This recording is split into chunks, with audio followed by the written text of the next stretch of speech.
My name is Charlie Potler. I'm the Historic Site Manager here. I've been at Lindbergh for 6 years and I've worked for the Minnesota Historical Society for 14. Well, basically this is the boyhood home of Charles Lindbergh, the famous aviator that flew across the Atlantic Ocean in 1927 nonstop. And really since 1927 it's been a historic site, even though it wasn't designated as one, because people from all over the world came here to see where the world's hero grew up. So, but the family, because of some damage done to the property and the home, gave the state of Minnesota the property in 1931. So that's when the state really started looking at it as a historic property and protecting it. And it wasn't until the 1960s that it was given over from the state to the Minnesota Historical Society to administer it. But this is one of 4 sites statewide that is actually owned by the state of Minnesota and administered by an agency, the Minnesota Historical Society.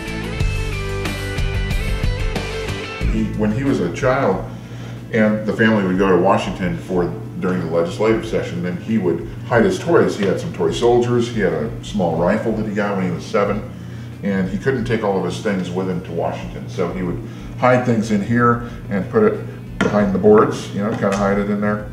And we found back in the 1960s, the people that were working on the home, the first restoration, they found a can of brown sugar and a jar of white sugar. And they couldn't figure it out, but Lindbergh did visit here several times in the 60s and 70s.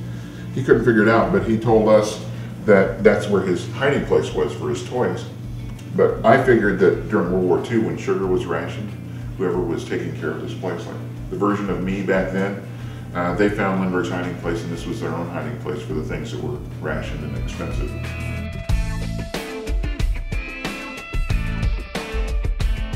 Well, I enjoy meeting the public and doing school programs with the kids and making those connections with visitors.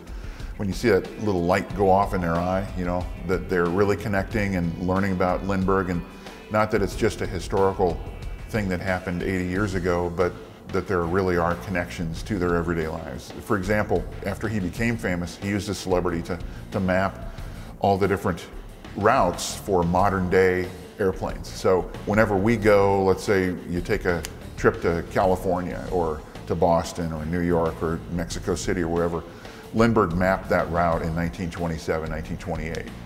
So that's definitely a connection there. He also helped invent the heart perfusion pump in 1935 with Alexis Carrel, who was kind of an oddball, eccentric surgeon in France, but it basically keeps patients alive, keeps their blood going through their body during open heart surgery. So Lindbergh helped invent that as well. So a lot of different connections, and just seeing the enjoyment that they get out of the house tour and the school programs when they are able to do laundry like the Lindbergh family did, or you know, do some of the chores, and that they realize that we have it so easy today compared to 80 years ago. That's the really fulfilling part for my job.